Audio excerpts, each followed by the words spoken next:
ইমামে আহলে সুন্নাত গাজিয়ে দ্বীনে মিল্লাত আল্লামা ইমাম শেরে বাঙ্গালা এমনিতে বাগান সাজাই নাই, নিশ্চয়ই একটা মকসদ আছে। আমার গৌসুল আজম মেজবান্ডারি নিশ্চয়ই এই বাগান এমনিতে সাজাই নাই, একটা মকসদ আছে। আমার শাইন শাহ সিরকোট এই বাগান এমনিতে সাজাই নাই, নিশ্চয়ই মকসদ আছে। আমার শাহ জালাল শাহ পরান নাসিরুদ্দিন সিপা সালা 360 বারে আউলিয়া এই বাগান এমনিতে সাজাই নাই, নিশ্চয়ই মকসদ আছে। সেই জন্য আমি যখন পড়ছিলাম আমার চোখের সামনে লেখা আছে, বিবেক নয় ঐক্য চায়, অস্ত্র নয় কলম চায়, সন্ত্রাস নয় শান্তি চায়, অজ্ঞতা নয় শিক্ষা চায়। ঠিক আজকের ওই বিবেক নয় ঐক্য চায়, এই ফর্মুলাকে সামনে নিয়ে শাহ জালালের জমিনে আহলে সুন্নাত ওয়াল জামাত যদি এক হয়ে যায়, এই সোনার বাংলায় সুন্নিয়তের পার্লামেন্ট প্রতিষ্ঠিত হয়ে যাবে। কিন্তু আমরা বিবেক নয় ঐক্য চায়, এটা মুখের উপর রয়ে গেছে, অন্তরে বীজ বপন করতে পারি নাই, সেই কারণে ঝামেলা হচ্ছে। সেই জন্য এই বাগান কেন সাজিয়েছে, এই বাগান সাজানোর পিছনে মাকসাদ কি আমাদেরকে জানতে হবে, আমাদেরকে বুঝতে হবে, আমাদেরকে সেই মোতাবেক আমল করতে হবে। সেজন্য আমার আল্লাহ পাক কোরআনে ইরশাদ করছে, ইয়া আইয়ুহাল্লাযীনা আমানু আমানু। যখন আমানু বলেছে, এখানে হিন্দু নাই, বৌদ্ধ নাই, চাকমা নাই, ইহুদি নাই, খ্রিস্টান নাই, নাস্তিক নাই। আমানু বলতে আমি আমারে বুঝি, আপনি আপনারে বুঝেন।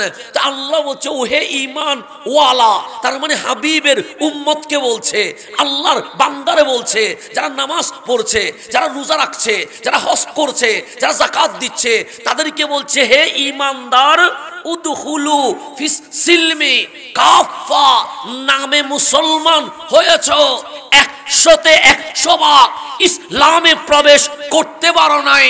তা আল্লাহ বলে 50% মুসলমানের দরকার নাই, 80% মুসলমানের দরকার নাই, 90% মুসলমানের দরকার নাই। যদি দাবি করো হাবিবের উম্মত, তোমাকে অবশ্যই ইসলামের ভেতরে 100% ভাগ প্রবেশ করে 100% মুসলমান হতে হবে। এটা ঘোষণা কার? আল্লাহ। তাহলে আমাদেরকে বলছে আল্লাহ উদখুলু ফিস সিলমি কাফা, কাফা মানে 100, এখানে 1% ছাড় দেওয়ার কোনো সুযোগ নাই।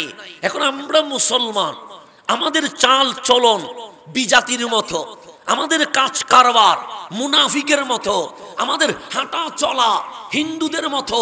আমরা উপরে মুসলিম দাবি করছি, কিন্তু ভেতরে 100% মুসলমান হতে পারি নাই। এটা আমার আপনার জীবন দেখলেই আপনি বুঝবেন।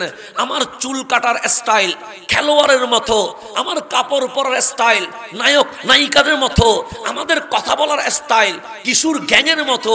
সুতরাং আমার আপনার জীবন দেখলে বোঝা যায় আমরা উপরে নিজেরে মুসলমান দাবি করি, কিন্তু ভেতরে মুসলমান হতে পারি নাই। এখন গভীর মনোযোগ, আপনি মুসলমান হয়েছেন, আল্লাহ আপনারে ভয় দেখাই নাই। আমি মুসলমান হয়েছি, আল্লাহ আপনারে লোভ দেখাই নাই। এখানে এমন কেউ নাই যিনি মুসলমান হওয়ার কারণে ঘর পেয়েছে, এমন কেউ নাই যিনি মুসলমান হওয়ার কারণে চাকরি পেয়েছে। সাউন্ডের আওয়াজটা বড় করে দেন। এখানে এমন কেউ নাই যিনি মুসলমান হওয়ার কারণে আপনি ডেইলি 200 টাকা করে পেয়েছেন, এরকম কেউ আছে? নাই। কেন? ইসলাম টাকা দিয়ে হয় না, ইসলাম ভয় দিয়ে হয় না, ইসলাম দুনিয়া দিয়ে হয় না, ইসলাম লোভ দিয়ে হয় না। আল্লাহ বলছে আল্লাযীনা ইউমিনুনা বিল গায়ব, ঈমান তো তারে কয় যেখানে দেখা যায় না। তো দেখা গেলে লোভ থাকে, দেখা গেলে ভয় থাকে, আর যেখানে দেখা যায় না সেখানে ভালোবাসা থাকে। কথা ঠিক নেই? এখন আসেন আপনি বলবেন হুজুর দেখা যেখানে যায় না সেখানে ভালোবাসা তাকে কেমনে বুঝবো? এইরকম মাহফিল মদিনায়ে মুনাওয়ারায় হচ্ছে, আমার কামলিওয়ালা রসুল মাহফিল করছে, সামনে সাহাবায়ে কেরাম বসে আছে। আমার রসুল ডাক দিয়ে বললেন তুবা, একবার মুবারকবাদ, একবার ধন্যবাদ, একবার অভিনন্দন। সবাই বললেন নবী গো কাদের জন্য? আমার কামলিওয়ালা রাসূল বলেন লিমান রাআনি, যে দু চোখে আমারে দেখেছে, ওয়া আমানা বি, দেখার পর মুশরিক রয় নাই, দেখার পর বেঈমান রয় নাই, দেখার পর মুনাফিক রয় নাই, ঈমান এনে আমি নবীর কদমে এসে সাহাবী রাসূল হয়ে গেছে। আমার রাসূল বললেন একবার ধন্যবাদ। কয়বার? একবার মোবারকবাদ। কাদের জন্য?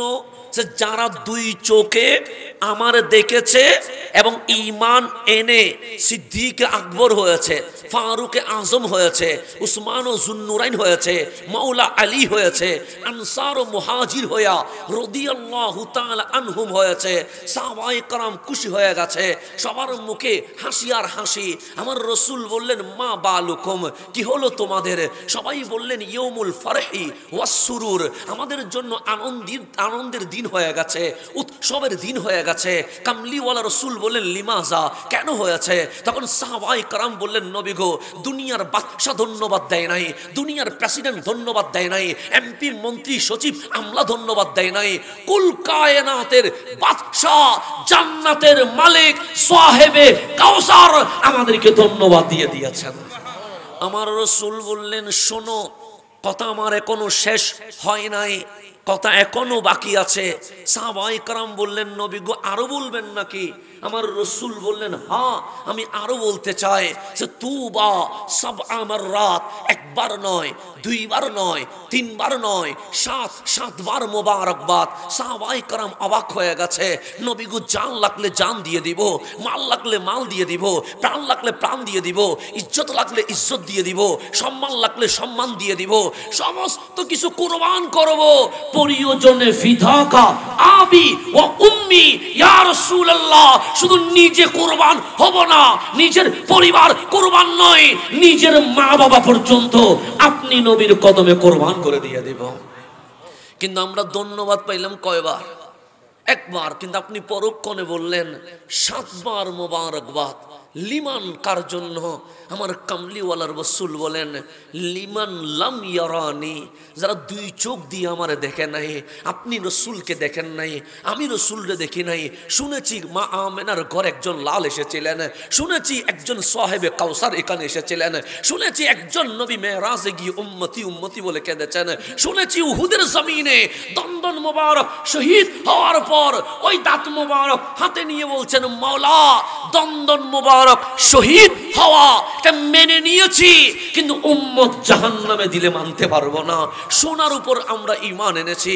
শুনেছি আজকে যখন ঈদের কাপড় পরে আমরা নামাজ না পড়ে এদিক সেদিক ঘুরছি, আর সোনার মদিনার রওজায় বসে দু চোখের পানি ছেড়ে দিয়ে কামলিওয়ালা বলছে উম্মতি উম্মতি উম্মতি, মাওলা আযাব দিও না, আমি আমার জানের চেয়ে উম্মতকে বেশি ভালোবেসেছি। শুনেছি আমরা। তো আমার রাসূল বলেন লিমান লাম ইয়ারানি, যারা আমারে দেখে নাই, ওয়া আমানা বি, কিন্তু ঈমান নিয়ে এসেছে। আমি কামলিওয়ালা 1500 বছর আগে ওহে সিবাতলিতে বসা আশেকে রাসূল ঈদের আনন্দ মাটি করে নিজে না ঘুরা তুমি যে নবী প্রেমের বাগানে বসে গেছো, হাসান আজহারি তোমাকে ধন্যবাদ দেওয়া লাগবে না, হাসান আজহারির আব্বা জান তোমাদেরকে ধন্যবাদ দেওয়া লাগবে না, হাসান আজহারির মামা জান তোমাদেরকে ধন্যবাদ দেওয়া লাগবে না। আমি কামলিওয়ালা 1500 বছর আগে সোনার মদিনার চত্বরে তোমাদেরকে 7 বার মোবারকবাদ দিয়ে দিয়েছে।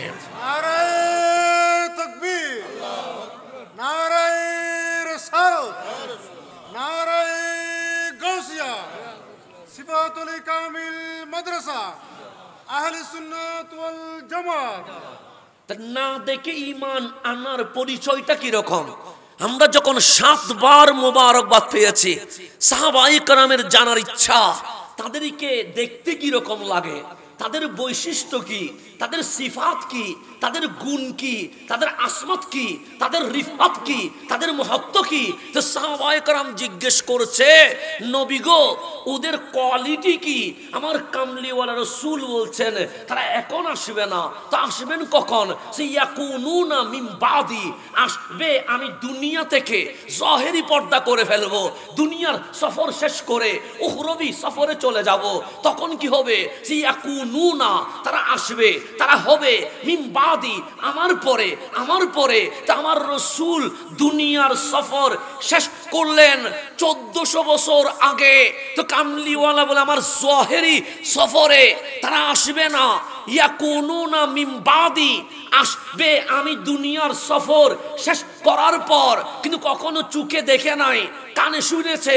তো তাদের বৈশিষ্ট্য কি? আসাদুলি হুব্বান, তাদের হৃদয়ে আমার প্রেম এত কঠিন হবে, এত ভালোবাসা গভীর হবে। তাদের কানে কানে কেউ যদি এসে বলে, যদি নিজের জান দিতে পারো, যদি নিজের মাল দিতে পারো, যদি নিজের পরিবার কুরবান করতে পারো, তুমি নবী দেখবা। এই কথা শুনতে দেরি, আমি নবীরে একবার দেখার জন্য সে নিজের জান মাল দিতে একবারও পিছনে তাকাবে না। আমার উম্মত আমার ভালোবাসায় নিজের জান দিয়ে দিবে। তো না দেখে ভালোবাসা, প্রেমটা গভীর হয় কি হয় না? হয়। সেজন্য আল্লাহ বলছে আল্লাযীনা ইউমিনুনা বিল গায়ব, ঈমান তো দেখে হয় না, ঈমান না দেখে হয়। সেজন্য কালিমুল্লাহ মুসা আলাইহিস সালাম, যিনি আল্লাহর সাথে কথা বলছেন মিন ওয়ারাইল হিজাব, মাঝখানে পর্দা আছে কিন্তু জিবরিল নাই, সরাসরি কথা বলছে। তা আল্লাহ বললেন কালিম, শুধু কথা বললে হবে? বনি ইসরাইলকে দাওয়াত দিয়ে আসেন। হযরত কালিমুল্লাহ চলে আসলেন, ডাক দিয়ে বললেন ইয়া বনি ইসরাইল, হে আমার বনি ইসরাইল, আতারিফুনি, তোমরা কি আমারে চিনোনি? সবাই বললেন চিনি তো। সাম্মান আনা, আমি কে? আপনি মূসা, জীবনে মিথ্যা বলেন নাই। আপনি মূসা, জীবনে বেইনসাফি করেন নাই। আপনি মূসা, জীবনে কখনো পাপ করেন নাই। আপনি মূসা, জীবনে কখনো গুনাহ করেন নাই। আপনি মূসা, যার চাল চলনে আমরা কখনো ভুল ধরতে পারি নাই। কালিম হাসি দিয়ে ডাক দিয়ে বললেন মাসুম হওয়া এটা নবী রাসূলের গুণ। সুতরাং আমি কালিমুল্লাহ, সাধারণ কেউ নয়, আমি অসাধারণ রাসূলুল্লাহ তোমাদের মাঝে তাশরীফ নিয়ে এসেছি। বনি ইসরাইল বললেন কিছু বলতে চান?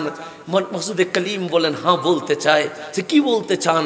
আমি যেহেতু রাসূল হয়ে এসেছি, দাওয়াত একটা, লা ইলাহা ইল্লাল্লাহ, আল্লাহ ছাড়া কোনো মাবুদ নাই। তখন বনি ইসরাইল বলছেন লান নুমিনা লাকা, কখনোই ঈমান আনবো না আপনার কথায়। কালিম বলে তোমরা না বলছিলে আমি মিথ্যা বলতে পারি না? সাহা বলেছিলাম। তোমরা না বলছিলে আমি গুনাহ করতে পারি না? সাহা বলেছিলাম। তোমরা না বলছিলে আমার কোনো ভুল ভ্রান্তি নাই? সাহা বলছিলাম। তোমরা না সাক্ষী দিয়েছিলে আমি মাসুম? সাহা। তো মাসুম মুসা বলছে লা ইলাহা ইল্লাল্লাহ, তা আমি তো মিথ্যা বলতে পারি না, সত্যই তো বললাম, ঈমান আনো। তখন বনি ইসরাইল বলছে লান নুমিনা লাকা, কখনো ঈমান আনবো না।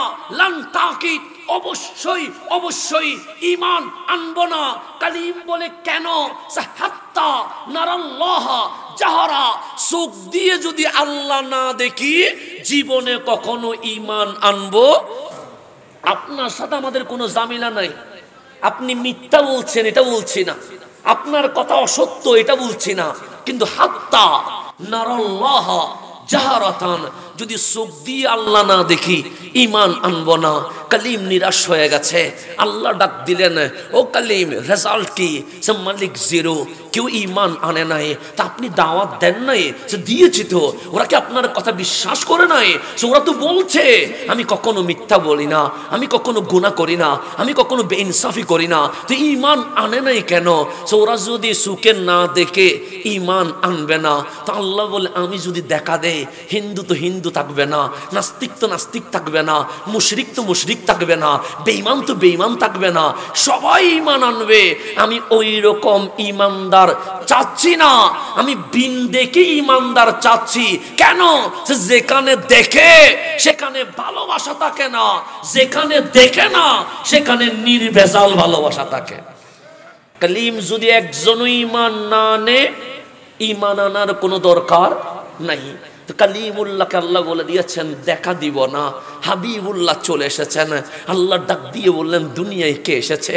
আমরা বললাম মুহাম্মাদুর রাসূলুল্লাহ সাল্লাল্লাহু আলাইহি ওয়াসাল্লাম।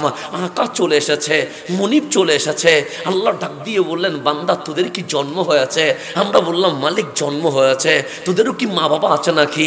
আমরা বললাম আছে। তোদের জন্ম কেমন হয়েছে? আমরা বললাম মালিক খালি হাতে হয়েছে। তোমাদের বাবা কিভাবে এসেছে? আমরা বললাম মালিক খালি হাতে এসেছে, তোমাদের দাদা নানা কিভাবে এসেছে? আমরা বললাম মালিক খালি হাতে এসেছে।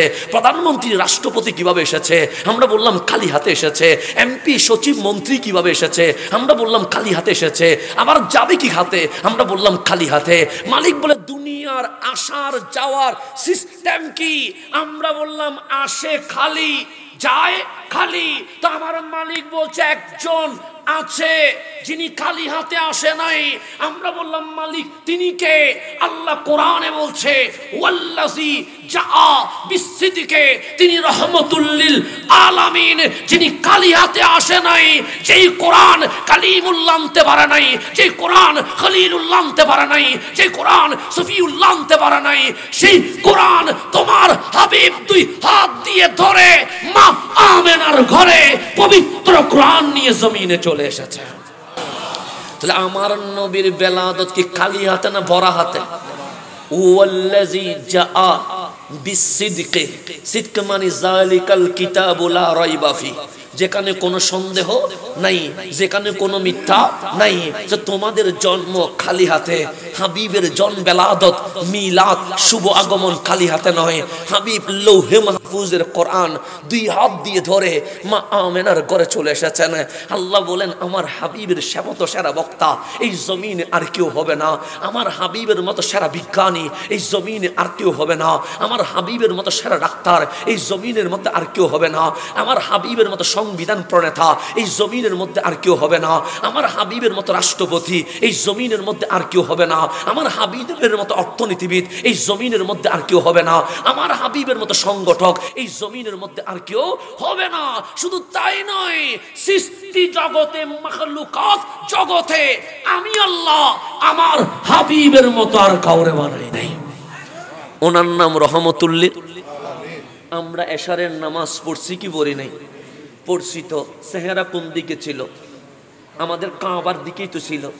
কাবার থেকে ডানে বামে করলে নামাজ শেষ হয়ে যায়। সেই জন্য আমরা তাহিয়া পড়ে, দুরুদ পড়ে, দোয়া পড়ে, আসসালামু আলাইকুম বলে এদিকে এদিকে ফিরলে নামাজ কি হয়ে গেছে? শেষ হয়ে গেছে। কেন? কাবা থেকে চেহারা কি হয়ে গেছে? সরে গেছে। তো কাবা থেকে চেহারা সরা মানে নামাজ চলে গেছে, শেষ হয়ে গেছে। তা আপনার চেহারা নামাজে আপনি আসমানের দিকে করেন নাই, আপনার চেহারা নামাজে আপনি ডানে করেন নাই, আপনার চেহারা নামাজে আপনি বামে করেন নাই, আপনার চেহারা নামাজে আপনি পিছনে করেন নাই। কেন? আপনি দাঁড়িয়েছেন কাবার দিকে, আপনি বলছেন এটার নাম নামাজ। এখানে ডান আর বাম হতে পারবো না, এখানে উপরে আর পিছনে হতে পারবো না। কারণ দাঁড়িয়েছি কার সামনে? আল্লাহর সামনে। চেহারা থাকবে কাবার দিকে, মন থাকবে মওলার দিকে। এটার নাম মেরাজ বলা হয়। সুতরাং আমরা দাঁড়িয়ে আছি, ইমামের চেহারাও এদিক সেদিক হয় নাই, মুসল্লির চেহারাও এদিক সেদিক হয় নাই। এখন কোরআনের দ্বিতীয় পারার প্রথম পৃষ্ঠা উল্টান, আপনার নবীও নামাজ পড়ছে। মসজিদের নাম মসজিদে জিল কিবলাতাইন। এখনো ওই মসজিদ আছে, কিয়ামত পর্যন্ত ওই মসজিদ থাকবে। মদিনায় মুনাওয়ারায় যারা গিয়েছেন ওই মসজিদ দেখে এসেছেন। হাবিবুল্লাহ নামাজ পড়ছে, নামাজের মধ্যে হঠাৎ চেহারাটা আসমানের দিকে উঠে গেছে। আপনার চেহারা যদি আসমানের দিকে উঠে যায়, মুফতি সাহেব হুজুর বলবেন চেহারা নামান, চেহারা নামান, নামাজের চেহারা উপরে তোলে না। আমার চেহারা যদি উপরে উঠে যায়, আপনি বলবেন এই ইমামের পিছনে নামাজ পড়বো না। কেন? তার চেহারা কাবার দিকে তাকে না, উপরে উঠে যায়। পৃথিবীর কারো চেহারা যদি উপরে উঠে, এটা নিয়ে মানুষ ট্রল করবে, এটা নিয়ে মানুষ হাসাহাসি করবে, এটা নিয়ে মানুষ টিটকিরি করবে, এটা নিয়ে মানুষ অনেক কথা বলবে। হাবিবুল্লাহর চেহারা উঠে গেছে। আমার চেহারা উঠলে ফতোয়া চেহারা নামাও, আপনার চেহারা উঠলে ফতোয়া চেহারা নামাও, রাষ্ট্রপতির চেহারা উঠলে ফতোয়া চেহারা নামাও, প্রধান উপদেষ্টার চেহারা উঠলে ফতোয়া চেহারা নামাও, মন্ত্রীর চেহারা উঠলে ফতোয়া চেহারা নামাও, সচিব আমলার চেহারা উঠলে চেহারা নামাও, ফতোয়া উঠবে। হাবিবুল্লাহর চেহারা উঠে গেছে, আল্লাহ ফতোয়া চেঞ্জ করছে। আমার জন্য ফতোয়া হলে চেহারা নামা, আপনার জন্য ফতোয়া হলে চেহারা নামা। কিন্তু মালিক যখন দেখলেন হাবিবের চেহারা উঠে গেছে, আল্লাহ বলে হাবিব চেহারা নামায়েন না, হাবিব চেহারা নামায়েন না। হাবিব কেন নামাবে না? আল্লাহ বলে কাদ নারা তাকাল্লুবা ওয়াজহিকা ফিস সামা। হাবিব এত সুন্দর কেমনে হয় যে চেহারা আসমানের দিকে উঠে গেছে, ওই চেহারার দিকে আমি আল্লাহ দিদার করতে রয়ে গেছে। হাবিব এত সুন্দর কেমনে হয় আপনার চেহারা ওয়াদ্দুহা, এত সুন্দর কেমনে হয়? কাদের নারা, চেহারা আপনার নামানোর দরকার নাই। আমি দিদার করছি, মেরাজ শুরু হয়ে গেছে। আমি চেহারা তুললে আপনার আমার চেহারা নামিয়ে ফেলতে হবে। হাবিবুল্লাহ চেহারা উঠাইছে, আল্লাহ বলে কাদে আরা নয়, কাদের নারা।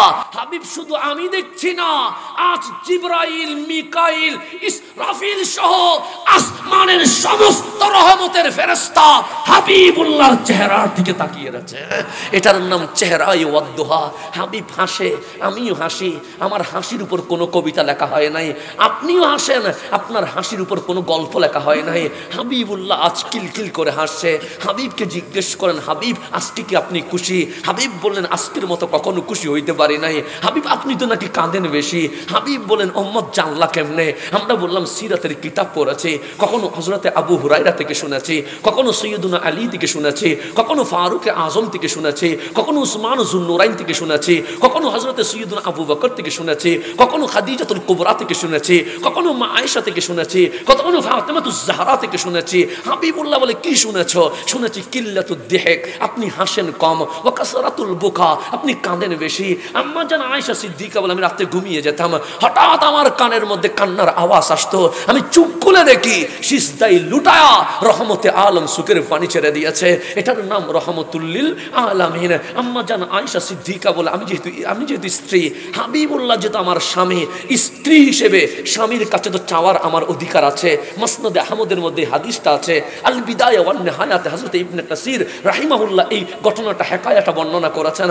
হযরতে আম্মা জান আয়েশা সিদ্দিকা তাহেরা বলেছেন, 6 বছরে আমার বিয়ে হয়ে গেছে, 9 বছরে আমি নবীর ঘরে উঠে গেছি। সেদিন থেকে উনি তাহেরা, উনি বড় বুদ্ধিমান ছিলেন। হযরত আম্মা জান আয়েশা সিদ্দিকা, যাকে ফকিহাল উম্মাহ বলা হয়, যে আমি যেহেতু স্ত্রী হাবিবুল্লাহর, স্বামীর কাছে চাওয়ার তো অধিকার আছে, আমার বিবির যা লাগবে সেটা আমারই বলবে। আম্মা জান আয়েশা বলে, আমার একটা দামি জিনিস চাইতে ইচ্ছে করেছে।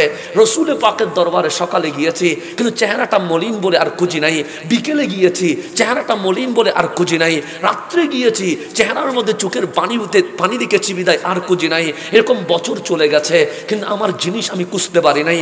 2 বছর চলে গেছে, আমার জিনিস আমি খুঁজতে পারি নাই। 3 বছর চলে গেছে, রসুলুল্লাহর চেহারায় আমি কোন হাসি দেখতে পারি নাই, আমার জিনিসটা আমি চাইতে পারি নাই। হঠাৎ একদিন ফজরের নামাজের আজান দিয়ে দিয়েছে, রহমতুল লিল আলামিন মসজিদে চলে গেছে।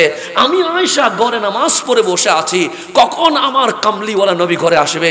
ফজরের নামাজ শেষ করে যখন যাই নামাজে বসা, হঠাৎ ঘরের দরজায় কে যেন টাক টাক করছে। আমি জিজ্ঞেস করলাম, মান আনতা, কে আপনি? তখন বাহির থেকে আওয়াজ আসছে, ইয়া হুমায়রা, আমি রহমতুল লিল আলামিন, ইফতাহিল বাব, দরজা খুলে দাও। আম্মা জান আয়েশা বলে, আমি দরজা খুললাম, আজকে চোখে পানি দেখছি না, আজকে কামলিওয়ালা কিলকিল করে হাসছি। তখন আমি আয়েশা বুঝে গেলাম, এরকম চিত্র স্বাভাবিক পাওয়া যাবে না। আজকে যেহেতু পেয়ে গেছি, কামলিওয়ালাকে 2 হাত ধরে আমি দ্রুত ঘরের ভিতরে প্রবেশ করায়া দরজা বন্ধ করে বিছানার মধ্যে বসিয়েছি। ডাক দিয়ে বললাম, হাবিবুল্লাহ, দিনেও দেখে আপনি কাঁদেন, জোরেও দেখে আপনি কাঁদেন, বিকেলেও দেখে আপনি কাঁদেন, রাতেও দেখে আপনি কাঁদেন, সপ্তাহ ধরে আপনি কাঁদেন, মাস ধরে আপনি কাঁদেন, বছর ধরে আপনি কাঁদেন, আজকে তো কিলকিল করে হাসছেন, তাইয়্যিবুন নফস, ফুরফুরে মেজাজের মনে হয়। আমার কামলিওয়ালা ডাক দিয়ে বললেন, আয়েশা, আজকের মতো খুশি আমি আর কখনো হই নাই, আজ আমি বড় আনন্দিত আজকে। এখন আসলে সামনের দিকে যা, তা আমার নবী কামলিওয়ালা রহমতুল লিল আলামিনের চেহারায় আজকে হাসি, ফুটফুট হাসি মিটমিট করছে।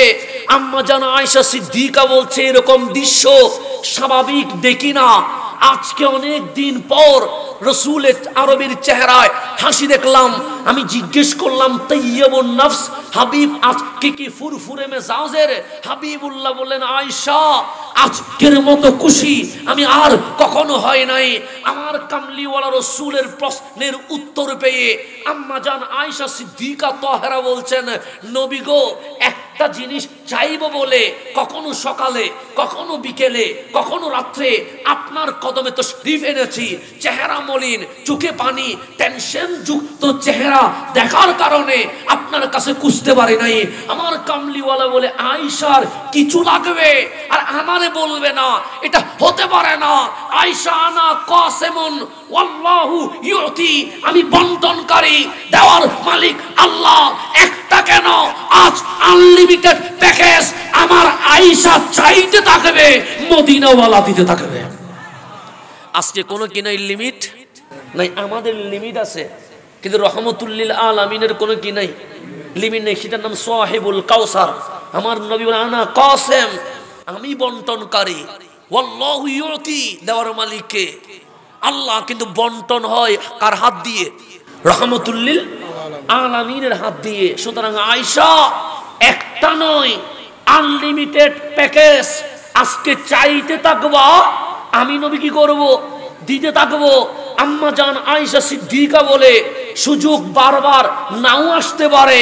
সুতরাং আমি দাঁড়িয়ে গেলাম, বললাম ইয়া রাসূলুল্লাহ, আমার কাপড় লাগবে না, আমার সাজানোর কোনো জিনিস লাগবে না, আমার ঘর বিল্ডিং গাড়ি বাড়ি কিছুই লাগবে না। আমার কামলিওয়ালার চোখে পানি চলে এসেছে। আয়েশা, ঈদের পর ঈদ গেল, আমি তোমাকে ভালো জামা কিনে দিতে পারি নাই। মাসের পর মাস গেল, 3 মাসের চাঁদ উঠে গেছে, আমাদের চুলায় আগুন ধরে নাই। কেন? আমি নবী বাজার যেতে পারি নাই, ভালো মন্দ খাওয়াইতে পারি নাই। তোমার কোনো অবজেকশন নাই, তোমার কোনো আপত্তি নাই, তোমার কোনো অভিযোগ নাই। আয়েশা রে, আমি নবী রাজি হয়ে গেছি, যা ইচ্ছা তা চাইতে পারো। আম্মা জান আয়েশা সিদ্দিকা আমার নবীর হাত ধরে বলছেন, নবী গো, আমার দুনিয়া লাগবে না, একটা জিনিস লাগবে। যেই 2 হাত ধরেছি, এটা সাধারণ কোনো মানুষের হাত নয়, এটা রহমতুল্লিল আলামিনের হাত। এই হাত এত দামি, এটা উঠলে কবুল হয়ে যায়। উদউ লি আয়েশা, নবী গো, এই 2 বলবো, আপনার স্বর্ণ যেগুলো আছে আমার দিয়ে দেন, এটাই তো বলবো। তো এইভাবে করতে যা দুনিয়ার জিনিস আমরা চাই। কিন্তু আম্মা জান আয়েশা সিদ্দিকা তাহেরা বলছে, আমাকে শাড়ি গাড়ি বাড়ি এগুলা দিতে হবে না, এটা আপনি রাসূলের 2 হাত দিয়ে কি করে দেন, দোয়া করেন। উদউ লি আয়েশা, আপনার আয়েশার জন্য একটু কি করে দেন, দোয়া করে দেন। আমার রাসূলের চোখ দিয়ে পানি বের হয়ে গেছে। ডাক দিয়ে বললেন, আয়েশা, বক্তা একজন শ্রোতা, মাহফিল হবে? হবে না। কিন্তু আমার নবী মাহফিল করছে। আল্লাহ ওয়াল্লাযী জাআ বিসিদিকে, যিনি মাহফিল করছে উনি কোরআন নিয়ে জমিনে এসেছে। কিন্তু ওই একজন যিনি দাঁড়িয়ে আছে, উনি সাধারণ কেউ নয়, উনি হাবিবুল্লাহকে দেখা মাত্র ডানে তাকায় নাই, বামে তাকাই নাই, পিছনে তাকাই নাই, বাবার কাছে যাই নাই, মার কাছে যাই নাই। নবী দেখা মাত্র বলেছে, কোন দলিলের দরকার নাই। চোখ যখন নবীকে দেখেছে, সর্বশ্রেষ্ঠ দলিল দেখেছে। সুতরাং আমি আবু বকর আমার নবীর উপর ঈমান নিয়ে এসেছি।